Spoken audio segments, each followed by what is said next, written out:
American യുദ്ധവിമാനങ്ങൾക്ക് സിസിലിയിലെ സിഗോണല്ല വ്യോമതാവളത്തിൽ ഇറങ്ങാൻ അനുമതി നിഷേധിച്ച ഇറ്റലിയുടെ നടപടി അന്താരാഷ്ട്ര തലത്തിൽ വലിയ നയതന്ത്ര പ്രതിസന്ധിക്ക് കാരണമാകുന്നു.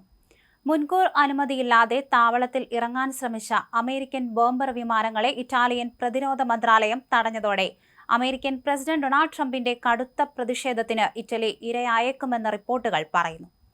ഇറ്റാലിയൻ പ്രതിരോധ മന്ത്രി ഗ്വിഡോ ക്രോസേറ്റോയാണ് വിമാനങ്ങൾക്ക് ലാൻഡിംഗ് അനുമതി നിഷേധിക്കാൻ ഉത്തരവിട്ടത്. അമേരിക്കയും ഇറ്റലിയും തമ്മിലുള്ള സൈനിക കരാറുകൾ പ്രകാരം ഇറ്റലിയിലെ US സൈനിക താവളങ്ങൾ ഉപയോഗിക്കുന്നതിന് മുൻപായി തന്നെ റോമിലെ സൈനിക നേതൃത്വത്തിന്റെ ഔദ്യോഗിക അനുമതി വാങ്ങേണ്ടതുണ്ട്.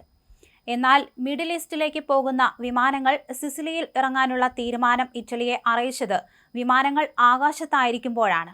ഇറാനുമായുള്ള യുദ്ധത്തിൽ തങ്ങൾ പങ്കാളികളല്ലെന്നും ഇറ്റാലിയൻ സൈനികരോ വിമാനങ്ങളോ ഇറാനെ ബോംബ് ചെയ്യില്ലെന്നും ക്രോസേറ്റോ നേരത്തെ തന്നെ വ്യക്തമാക്കിയിരുന്നു. ഇത് ലാൻഡിംഗ് നിഷേധിക്കാനുള്ള പ്രധാന കാരണമായി ചൂണ്ടിക്കാണിക്കപ്പെടുന്നുണ്ട്. അമേരിക്കൻ വിമാനങ്ങളുടെ വരവ് സാധാരണ ലോജിസ്റ്റിക് ആവശ്യങ്ങൾക്കല്ലെന്ന് പരിശോധനയിൽ വ്യക്തമായതോടെയാണ് പ്രതിരോധ മന്ത്രാലയം കർശന നിലപാട് സ്വീകരിച്ചത്.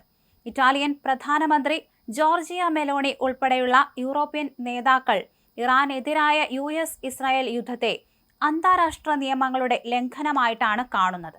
വാഷിംഗ്ടണിന്റെ വിശ്വസ്ത സഖ്യകക്ഷിയായിരുന്നിട്ടും സ്വന്തം ഭരണഘടനയ്ക്കും താൽപര്യങ്ങൾക്കും വിരുദ്ധമായി യുദ്ധത്തിൽ ഭാഗമാകാൻ കഴിയില്ലെന്ന് മെലോണി സർക്കാർ പ്രഖ്യാപിച്ചു കഴിഞ്ഞു.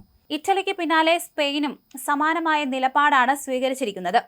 മാഡ്രിഡിലെ സൈനിക താവളങ്ങൾ ഇറാനെതിരായ നീക്കങ്ങൾക്ക് ഉപയോഗിക്കാൻ അനുവദിക്കില്ലെന്ന് സ്പാനിഷ് പ്രധാനമന്ത്രി പെഡ്രോ സാഞ്ചസ് വ്യക്തമാക്കി.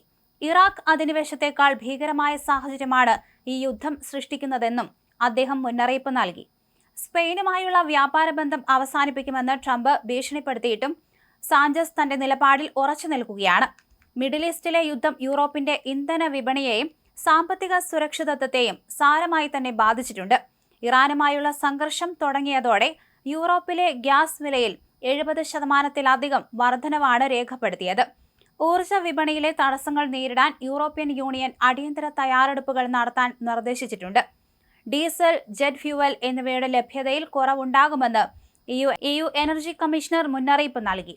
അതേസമയം ഇറാന്റെ ആണവ കേന്ദ്രങ്ങൾ ലക്ഷ്യം വെച്ച് അമേരിക്കൻ സൈന്യം ശക്തമായ വ്യോമാക്രമണം തുടരുകയാണ്.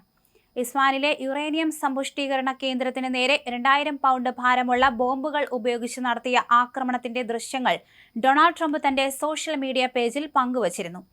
ആണവ കേന്ദ്രങ്ങൾ പിടിച്ചെടുക്കാൻ പ്രത്യേക സേനയെ ഇറാനിലേക്ക് അയക്കുന്ന കാര്യം ട്രംപ് പരിഗണിക്കുന്നതായും റിപ്പോർട്ടുകളുണ്ട്. ഇറ്റലിയുടെ ഈ അപ്രതീക്ഷിത നീക്കം നാറ്റോ സഖ്യത്തിനുള്ളിലും വിള്ളലുകൾ വീഴ്ത്തിയിട്ടുണ്ട്. ട്രംപ് ഭരണകൂടം ഇതിനോട് എങ്ങനെ പ്രതികരിക്കുമെന്നത് ആഗോളതലത്തിൽ ഉറ്റുനോക്കപ്പെടുന്നു. ഇറ്റലിക്കെതിരെ സാമ്പത്തിക ഉപരോധങ്ങളോ വ്യാപാര വിലക്കോ ഏർപ്പെടുത്താൻ ട്രംപ് തയ്യാറായേക്കും. അമേരിക്കൻ വിമാനങ്ങളെ തടഞ്ഞത് ഇറ്റലിയുടെ പരമാധികാരം സംരക്ഷിക്കാനാണെന്ന് പ്രതിരോധ മന്ത്രാലയം ആവർത്തിച്ചു.